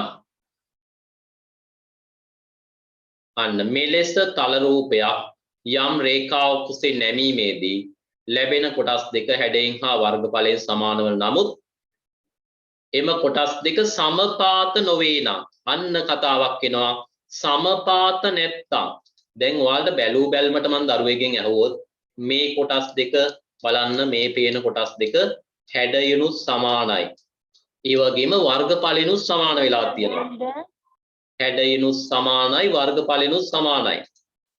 බලන්න ඔයාලා මේ ඍජු කෝණාශ්‍රයේ වර්ගඵලයේ හෙව්වොත් පුතේ අපිට ලැබෙනවා මේ කොටස් දෙක වර්ගඵලයෙන් සමාන වෙනවා.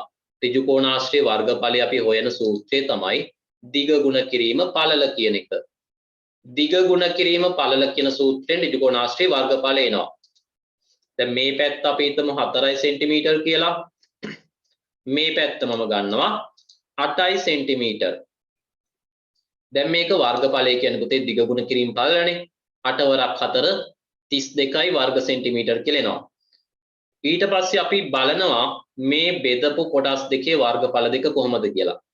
එහෙම හොයනකොට අපිට ලැබෙනවා මෙයත් 16යි මෙයත් 16යි කියන්නේ වර්ගඵලය සමාන වෙලා. හැඩයත් සමාන වෙලා. බැලුව බැලමට අපිට පේනවා හැඩයත් සමානයි. වර්ගඵලයත් සමානයි. හැබැයි මොකද්ද වෙන්නේ නැත්තේ? මේ රූපේ නවන්න ගියාම එකමත් එක පිහිටන්නේ නැහැ.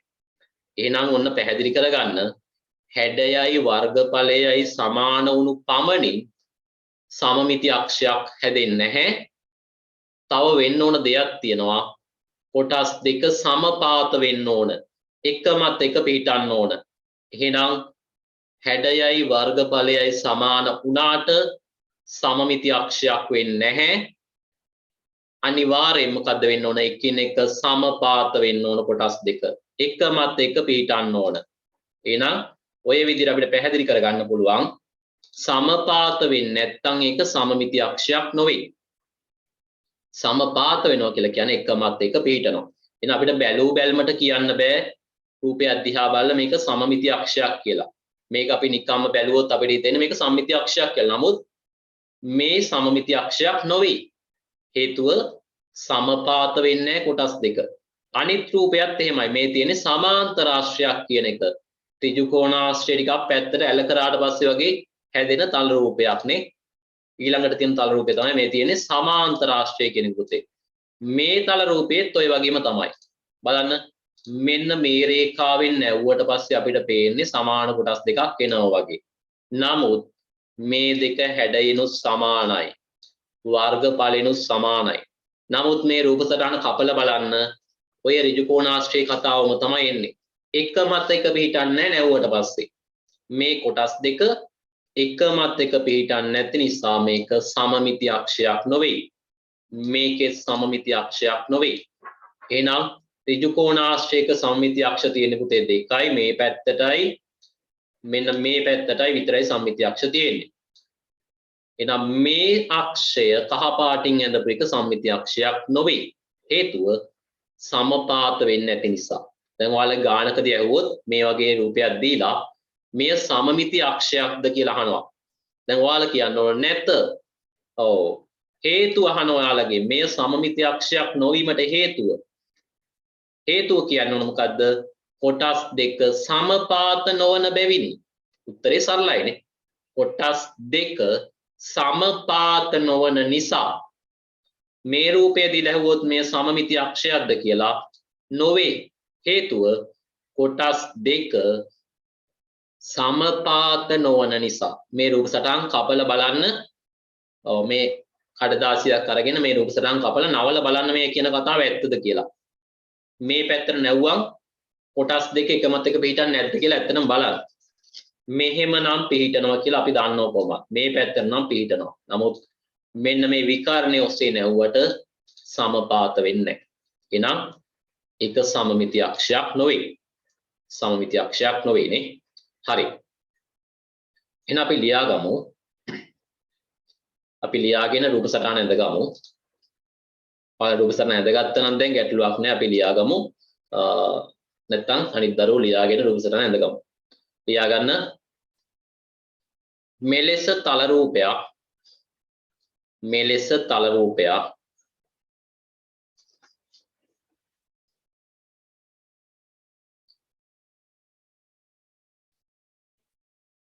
මෙලෙස තල රූපයක් යම් රේඛාවක් ඔස්සේ නැමීමේදී මෙලෙස තල රූපයක් යම් රේඛාවක් ඔස්සේ නැමීමේදී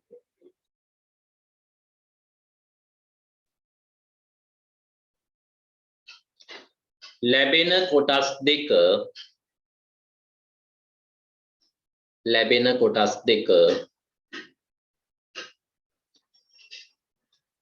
හැඩයෙන්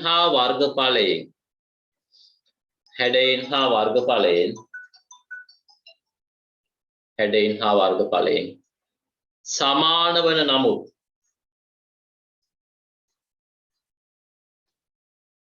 හැඩයෙන් හා වර්ගඵලයෙන් සමාන වන නමුත්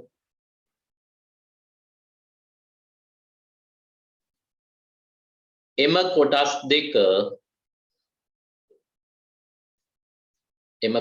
දෙක සමපාත නොවේ නම් සමපාත කියන්නේ පුතේ එක මත එක පිහිටනවා කියන එක. එහෙම වෙන්නේ නැත්තම් කියලා මේ කියන්නේ. සමපාත නොවේ නම් එම රේඛාව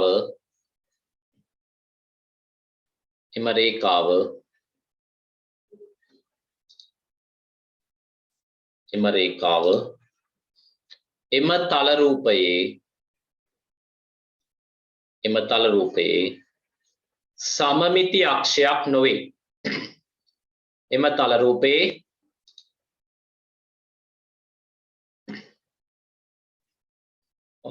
දරුවෙක්ගේ මම හිතන්නේ දෙවනි වාර විභාගයට අපේ චතුමිනේ දුවගේ ලකුණු 92ක් කියලා ඉවලා තියෙනවා. ගොඩක් හොඳයි පුතේ. ගොඩක් සතුටුයි. එතකොට ගණිතය සඳහා ඔයාලා උත්සාහ කරන වැඩි ලකුණු ප්‍රමාණයක් අරගන්න. ගණිතයේ විෂය අපිට ගොඩක් වැදගත් වෙනවා නේ. ගණිතය හොඳට පැහැදිලි කරගන්න අමාරු විෂයක් නෙවෙයි. හරියට තේරුම් ගත්තොත් අපිට ලකුණු ගන්න පුළුවන්. හරි.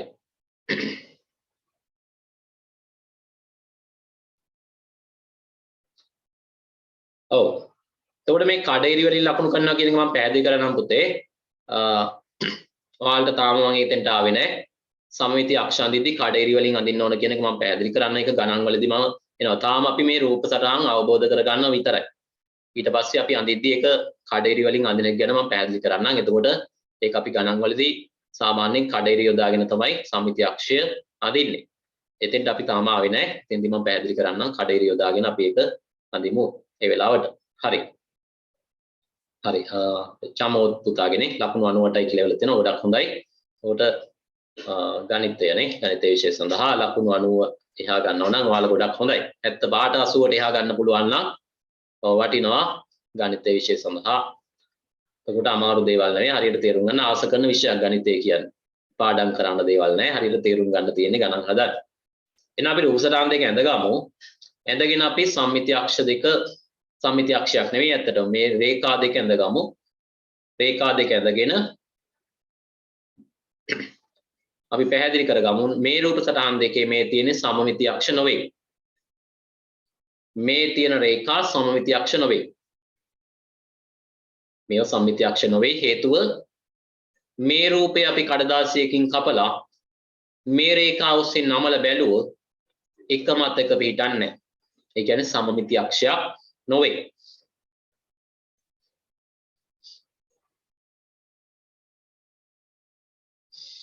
හරි. සම්මිති අක්ෂයක් නොවේ. ඔයාලට උන ඊතලයක් දාලා ලියන්න පුළුවන්. මෙය සමමිති අක්ෂයක් නොවේ කියලා උන ඊතලයක් දාලා ලියා ගන්න පුළුවන්. මේ රේඛාවට ඊතලයක් දාලා ලියා ගන්න. මෙය සමමිති අක්ෂයක් නොවේ. මේකටත් දාන්න. මෙය සමමිති අක්ෂයක් නොවේ. හේතුව තමයි කොටස් දෙක එක මත එක පිටින් නැති නිසා. විශ්මි දුව වල තියෙනවා ලකුණු 99යි නේ. ගොඩක් හොඳයි මම හිතන්නේ ගණිතයේ විෂය සඳහා ඒ වගේ ලකුණු මට්ටමක් තියාගන්න පුළුවන් නම් ඔයාලට දැන් 7 වසරේ දැන් 6 වසරේ ඉඳලා 7 වසරට ගින් දෙන 7 වසරේදී උත්සාහ කරන්න ඒ ලකුණු මට්ටම තවදුරටත් වැඩි කරගෙන ඉදිරියට අරන් යන්න නේ. හරි. එතකොට අඩුපාඩු තියෙනවා හදාගෙන අපිට පුළුවන් ගණිතයේ විෂය අමාරු විෂයක් නෙවෙයි. හරියට තේරුම් ගත්තොත් අපිට අමාරු පාඩම් නැහැ මේ පන්ති වල. සරලව තේරුම් ගන්න තියෙන්නේ. හරි. එතකොට මේ රූප දෙකේ තියෙන පුතේ සමමිති අක්ෂ නොවේ. මේ රූප සටහන් මේ සරල රේඛා දෙක සමමිති අක්ෂ නොවේ. හරි. මේ රූප සටහන් පැහැදිලි කරගෙන තියෙනවා. ගොඩක් හොඳයි පුතේ. එහෙනම් අපි දැන් ඊළඟට බලමු අපිට ඉගෙන ගන්න තියෙන මොනවද කියලා. දැන් එනම් පොඩි ක්‍රියාකාරකමක් තියෙනවා ඔයාලට. බලන්න. දීපාර්ශ්වික සමමිති රූපයක සමමිති අක්ෂයට දෙපසින් පිහිටි කොටස් දෙක හැඩයෙන් හා වර්ගඵලයෙන් සමාන වේ. දැන් අපි බලමු ඔයාලගෙන් අහලා දීපාර්ශ්වික සමමිතික රූපයක් කියන්නේ පුතේ දෙපැත්තෙම සමාන වෙනුම් තියෙන රූපයක සමමිති අක්ෂයට දෙපසින් වූ කොටස් දෙක හැඩයෙන් හා වර්ගඵලයෙන් සමාන වේ. හරිද? දැන් අපි කිව්වනේ හැඩයයි වර්ගඵලයයි සමානද නැද්ද? දීපාර්ශ්වික සමානයි. සමානයි පුතේනේ. දීපාර්ශික සම්මිති රූපයක නම් හැඩයෙන් සහ වර්ගඵලයෙන් සමාන වෙනවනේ. හැඩයෙන් සහ වර්ගඵලයෙන් සමාන වෙනවා. මේ ප්‍රකාශය මම මේ වෙලාවේ ඔයාලට උදාහරණ කිහිපයක් විදිහට මේක පැහැදිලි කරනවා. එතකොට පළවෙනි ප්‍රකාශය හරි කියලා ගන්න පුළුවන් නේ. පළවෙනි ප්‍රකාශය හරි. හැඩයෙන් සහ වර්ගඵලයෙන් සමාන වෙනවා. සර් අබුතේ දීපාර්ශික සමමිතික රූපයක මේ කොටස් දෙක සමාන ලෙස නැමීම ගුණාංගයක් විදිහට ගන්න බැයිද? ඔව් කොටස් දෙක නවනවා කියන්නේ පුතේ හැඩයෙන් සමානයි කියන එක. ඒ නිසා ඒක අපි වෙනම කියන්නේ අපි කියන්නේ හැඩයෙන් සමානයි කියලා. කොටස් දෙක නවනවා කියන්නේ පුතේ හැඩයෙන් සමානයි කියන එක. එක මත එක පිටන්නේ හැඩයෙන් සමාන නිසා. ඔව්.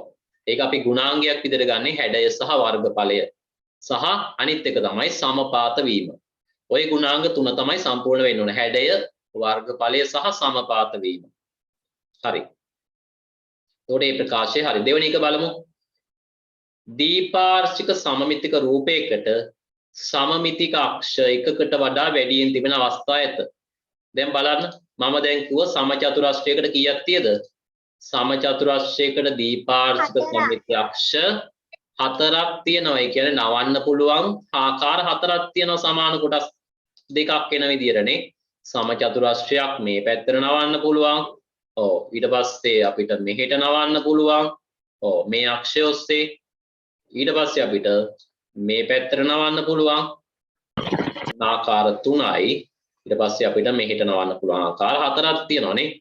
එහෙනම් සමචතුරස්‍රයක දීපාර්ශික සම්මිති අක්ෂ 4ක් තියෙන. ඊට පස්සේ ඍජු කෝණාශ්‍රයක් ගත්තට පස්සේ පුතේ ඍජු කෝණාශ්‍රයක අපිට මේ පැත්තට නවන්න පුළුවන් නේ. ඍජු කෝණාශ්‍රයක් අපිට මේ පැත්තට නවන්න පුළුවන්.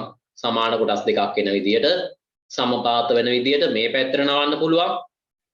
හැබැයි මෙන්න මේ පැත්තටයි මේ දෙපැත්තෙන් මෙහෙම නවන්නත් බෑ.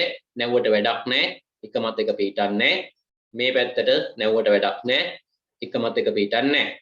එහෙනම් සමචතුරස්‍රයක දීපාර්ශික සම්මිතියක් තියෙනවා. සමමිති අක්ෂ 4ක් තියෙනවා. ඍජු කෝණාශ්‍රයක දීපාර්ශික සම්මිතිය තියෙනවා. සම්මිති අක්ෂ 2ක් තියෙනවා. එහෙනම් අපේ කතාව බලන්න දීපාර්ශික සම්මිතික රූපයකට සමමිති අක්ෂ එකකට වඩා වැඩියෙන් තිබෙන අවස්ථා ඇත. හරිද වැරදිද? හරි. හරිනේ. ඒකත් ප්‍රකාශය හරි. එහෙනම් දෙවෙනි ප්‍රකාශයත් හරි. තුන්වෙනි එක බලන්න. අන්න වෘත්තාකාර ආස්තරයක සම්මිති අක්ෂ ගන්න සමචතුරස්‍රාකාර ආස්තරයක සම්මිති අක්ෂ ගන්නට වඩා වැඩිය. ඔන්න මම දැන් පැහැදිලි කරනවා වෘත්තයක් ගැන. ඔයාලා මේක හයිෂෙන් ඉගෙන ගත්ත වෘත්තය කියන එක දැන් මම වෘත්තයක් අඳිනවා. දැන් අපි වෘත්තයක් ඇඳගෙන මේක රූප සටහන කපාගෙන දැන් මම කියනවා ඔයාලට මේක නවන්න කියලා සමාන කොටස් දෙකක් වෙන විදියට. දැන් ඔයාලා නවනවා. නවද්දී ඔයාලට නවන්න පුළුවන් මේ පැත්තට නැවුවත් ඔන්න සමානයි. ඊට පස්සේ මෙහෙට නවන්න පුළුවන්. ඒ සමාන කොටස් දෙකක් එනවා. මෙහෙට නවන්න පුළුවන් තව දරුවෙක්ට. ඒ සමාන කොටස් දෙකක් එනවා. තව දරුවෙක් මෙන්න මේ පැත්තටත් නවනවා. එහෙටත් සමාන කොටස් දෙකක් එනවා. තව දරුවෙක් මෙන්න මේ රේඛාව ඔස්සේ නවනවා. එහෙනම් ඔයාලට පේනවා වෘත්තයක තියෙන සමමිති අක්ෂ ගන්න පුතේ කොච්චරද? ප්‍රමාණයක් කියන්න බෑ. අනන්තයි. වෘත්තයකට සම්මිති අක්ෂ විශාල ප්‍රමාණයක් තියෙනවා. ඒ කියන්නේ ඔයාලා වෘත්තයක් කපලා බලන්න, වෘත්තයක් අරගෙන බලන්න මේක නවන්න පුළුවන්. මෙහෙම නවන්න පුළුවන්. නැවත දිගහැරලා මේ පැත්තට නවන්න පුළුවන්. නැවතත් දරුවෙට අවශ්‍ය නම් මෙහෙම නවන්න පුළුවන්. අපිට එක පැති වලට නවන්න පුළුවන්. සමාන කොටස් දෙකක් එන විදියට නවන්න පුළුවන් ආකාර විශාල ප්‍රමාණයක් තියෙන වෘත්තයක. එහෙනම් වෘත්තයකට සමමිති අක්ෂ තියෙනවා විශාල ප්‍රමාණයක්. ඒ කියන්නේ සමචතුරස්‍රයකට වඩා වැඩිද අඩුයිද? සමචතුරස්‍රයක තියෙන්නේ 4යි. වෘත්තයක තියෙනවා ගොඩක්. එහෙනම් වැඩිනේ. සමචතුරස්‍රයක නවන්න පුළුවන් වෙන්නේ සමාන සහ සමපාත වෙන විදිහට ආකාර 4කටයි.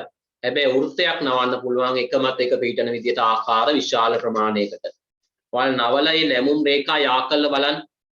නැමුම් රේඛා යා කළ බැලුවට පස්සේ පුතේ අපිට ලැබෙනවා සමමිති අක්ෂ විශාල ප්‍රමාණයක්. ඒ කියන්නේ අපි කියනවා වෘත්තයකට තියෙනවා සමමිති අක්ෂ විශාල ප්‍රමාණයක්. කියන්න බැරි තරමක් තියෙනවා. නවන්න පුළුවන් ආකාර ඕන තරම් තියෙනවා. එහෙනම් වෘත්තාකාර ආස්තරයක් කියන්නේ පුතේ වෘත්තයක් කපලා මේ විදිහට ගත්තොත් අපි කියන මේකට ආස්තරයක් කියලා. වෘත්තාකාර ආස්තරයක සමමිති අක්ෂ ගණන. ඒ කියන්නේ සමානව සමපාත වෙන පරිදි නවන්න පුළුවන් රේඛා ගණන. සමචතුරස්‍රාකාර ආස්තරයක සමමිති අක්ෂ ගණනට වඩා වැඩිද අඩුයිද? ඔව් සමචතුරස්‍රයකට වඩා වැඩිනේ.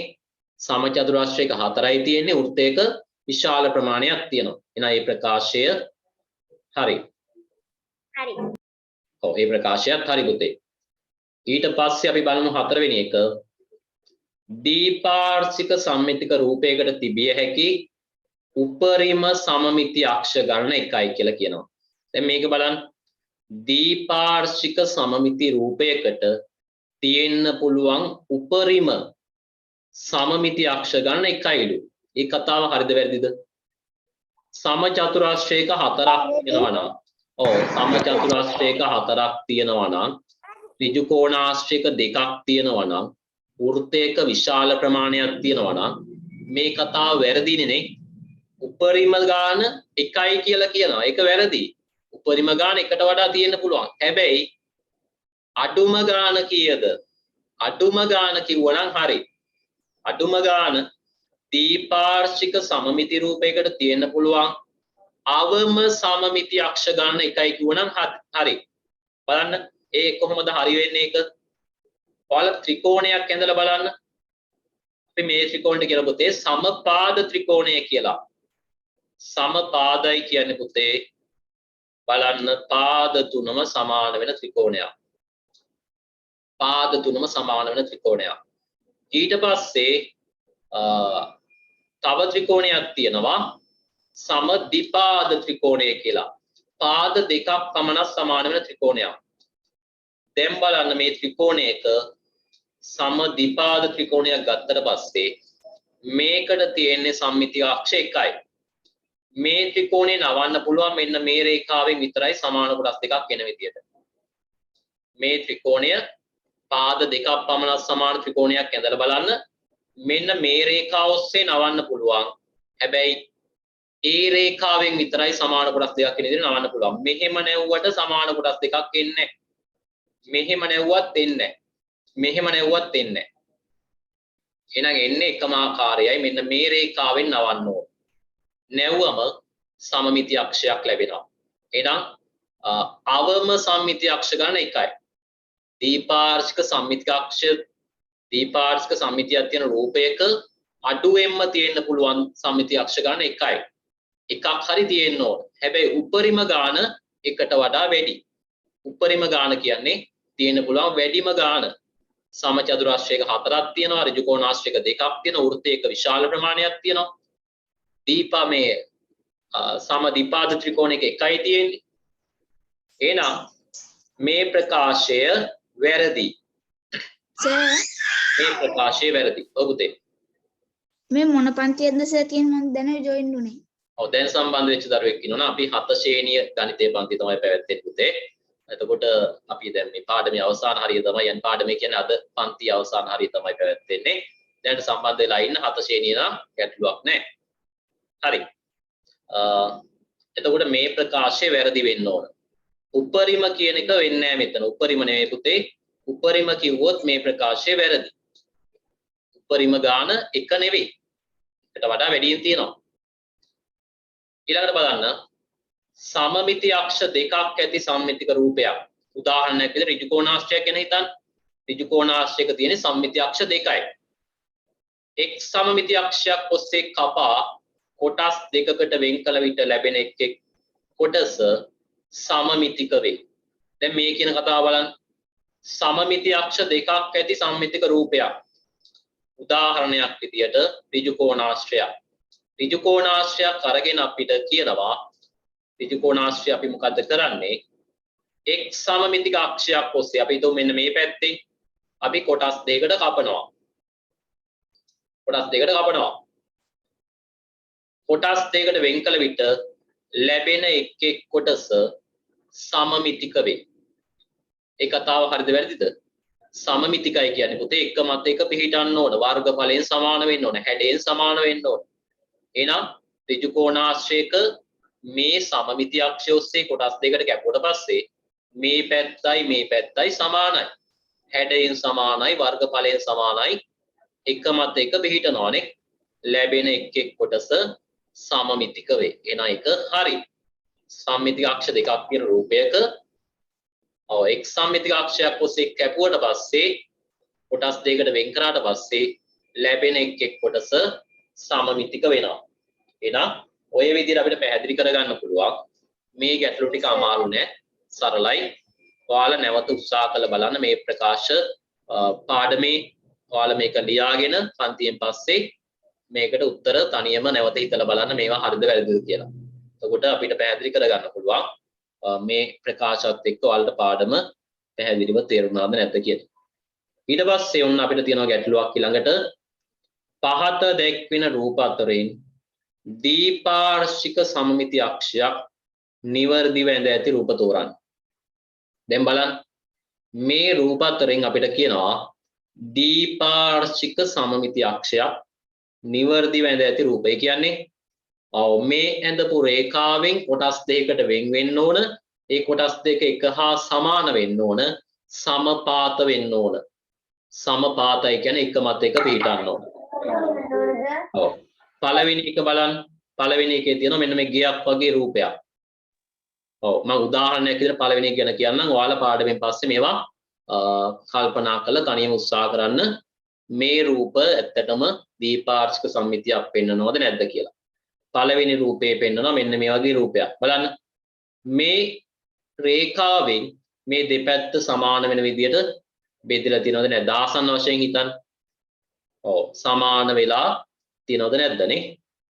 එතකොට සමාන වෙලා තියෙනවා. ඔව් සමාන වෙලා තියෙනවනේ. එහෙනම් මේ දෙපැත්තෙම වර්ගඵලයයි හැඩයයි ඒ වගේම මේ රූපය කපලා බලන්න ඔයාලට ඕනනම් කඩදාසියක එක මත එකක් පිහිටනවනේ. පළවෙනි රූපේ එහෙනම් අපිට පේනවා දීපාර්ශ්වික සම්මිතියක් තියෙනවා. දීපාර්ශ්වික සම්මිතියක් තියෙනවා. එතකොට මේ විදිහට ඔයාලා උත්සාහ කරලා බලන්න මේ තියෙන රූප සටහන් ටික කපලා බලලා හරි මැනලා බලලා හරි ඔයාලට මේ ඇඳලා පොතේ මේවා ඇත්තටම දීපාර්ශ්වික සම්මිතියක් තියද නැද්ද? ඒ කියන්නේ එක මත එක පිහිටනවද නැවුවට පස්සේ හැඩය වර්ගඵලය සමාන වෙනවද කියන එක ඔයාලා පොඩ්ඩක් කල්පනා කරලා බලලා මේ ක්‍රියාකාරකම තනියම කරන්න උත්සාහ කරන්න. එතකොට ඔයාලට තියෙනවා ඊට පස්සේ මම පැහැදිලි කරන්නම්. ඔයාලගේ අභ්‍යාස පොතට ගියාට පස්සේ ඔයාලගේ අභ්‍යාස පොතේ දීලා තියෙනවා අභ්‍යාසය බලමු. අභ්‍යාස පොතේ තියෙන ටික කරාට කමක් නැද්ද? ඔව් අභ්‍යාසය ඔයාලා මේ ඒකත් කරන්න පුතේ. එතකොට ඒකේ තිබුණ ගැටලු ටික කරත් කමක් නැහැ. මේ කරත් කමක් නැහැ. ඒකේ තියෙන ගැටලු අභ්‍යාස පොතේ තියෙන ඒවත් මම නෝට් එකට දාලා තියෙනවා. එතකොට මේ හරි. එතකොට දැන් ඔයාලට මේ එකයි එක අභ්‍යාසය තියෙන ওই වගේ ක්‍රියාකාරකමක්. එතකොට අපිට කියනවා දීපාර්ශ්වික සම්මිතික අක්ෂයක් නිවර්දිව ඇඳ ඇති රූප තෝරා ඒවායේ අක්ෂර ලියන්න කියලා. මෙන්න මේ අභ්‍යාසයේ තියෙනවා. එතකොට ඔයාලා මේක තේරුම් ගන්න ඕන හරියට එක හා සමාන වෙන විදිහට කොටස් දෙකකට බෙදිච්ච ඒ වගේම හැඩය සාමාන්‍යයෙන් ආසන්න වශයෙන් හැඩය සමාන වෙච්ච රූප සටහන් මොනවද කියලා ඔයාලා තෝරලා ලියන්න ඕන. ඒක තමයි ඔයාලට පළවෙනි ක්‍රියාකාරකමේ අභ්‍යාසයේ තියෙන්නේ. හරි. ඊට පස්සේ සමමිති අක්ෂ අඳින හැටි ගැන මම ඊළඟ දවසේ කතා කරනවා. සමමිති අක්ෂයක් කොහොමද නිර්මාණය කරන්නේ? දරුවෙක් කාලෙම කඩේරි යොදා ගන්නවද කියලා. ඔයාලට මේ කඩේරි වලින් තමයි සාමාන්‍යයෙන් අපි සමමිති අක්ෂයක් අඳින්නේ. එහෙම නැතුවත් තියෙන්න පුළුවන්. කඩේරි යොදාගෙන තමයි අපි සාමාන්‍යයෙන් සමමිති අක්ෂයක් පෙන්වන්නේ. අපිට ඊළඟ දවසේ රූප සටහන් ඉඳලා අපි සමමිති අක්ෂ පැහැදිලි කරගන්න තියෙනවා. එතකොට දීපාර්ශ්වික සම්මිතික තල රූප අඳින්න තියෙනවා. ඒ වගේ ගොඩක් දේවල් අපිට ඊළඟ දවසේ කතා කරන්න තියෙනවා පළවෙනි පාඩම ඇතුලේ. උඩ අපි අද දවසේ ඔන්න ඔය කාරණා ටික තමයි කතා කරේ. මම ඔයාලා අභ්‍යාසය කරන්න උත්සාහ කරන්න පුතේ නෝට් එකේ තියෙන ගණන් ටික හරි අභ්‍යාසයත් ඔයාලා වෙනම ඒකත් කරන්න උත්සාහ කරන්න. එතකොට ඔයාලට තව දුරටත් මේක පැහැදිලි වෙයි. මේ රූප සටහන් ටික දිහා බැලුවට පස්සේ ඔයාලට තේරුම් ගන්න පුළුවන් මේ රූප සටහන් වල තියෙනවා කොටු සටහනක තමයි දක්වලා තියෙන්නේ නේ. එතකොට ඔයාලට ආසන්න වශයෙන් හිතන්න පුළුවන් මේවා හරියටම සම්මිතික අක්ෂද නැද්ද කියන එක ඔයාලට ටිකක් කල්පනා කරලා බැලුවට පස්සේ තේරුම් ගන්න හැකියාව තියෙනවා. හරි. ඔව්. ඔයාලගේ අභ්‍යාස ටික කරන්නකො නෝට් එකේ තිබුණ ටික නොකරත් කමන්නේ අභ්‍යාස ටික කරාට පස්සේ ඔයාලට සම්පූර්ණ වෙනවා. එතකොට මේ එක අභ්‍යාසය කරන්න උත්සාහ කරන්න පළවෙනි පාඩමේ. හරි. එහෙනම් අපි අද දවසේ ඔන්න ඔය ටික තමයි කතා කරේ. අපි එහෙනම් අද දවසට පන්තිය මෙතනින් අවසන් කරනවා. අපි ඊළඟ දවසෙත් මම ඔයාලට ගෲප් එකට දැනුවත් කරන්න වෙලාව අපිට පාසල් නිවාඩු කාලය ඇතුළත උදේවරු යොදා ගන්න පුළුවන් ගොඩක් වෙලාවට. එහෙනම් අපි අදට අවසන් කරන සියලු දෙනාටම ආයිබෝවන් කියලා ප්‍රාර්ථනා කරනවා. ආයිබෝවන් සර්. ආයිබෝවන්. ආයිබෝවන්. ඔව්. පාසල් නිවාඩු කාලය ඇතුළත උදේවරු ආයිබෝවන් සියලු දෙනාටම. අපිට අතවතර පොඩ්ඩක් හම්බෙලා නැහැ.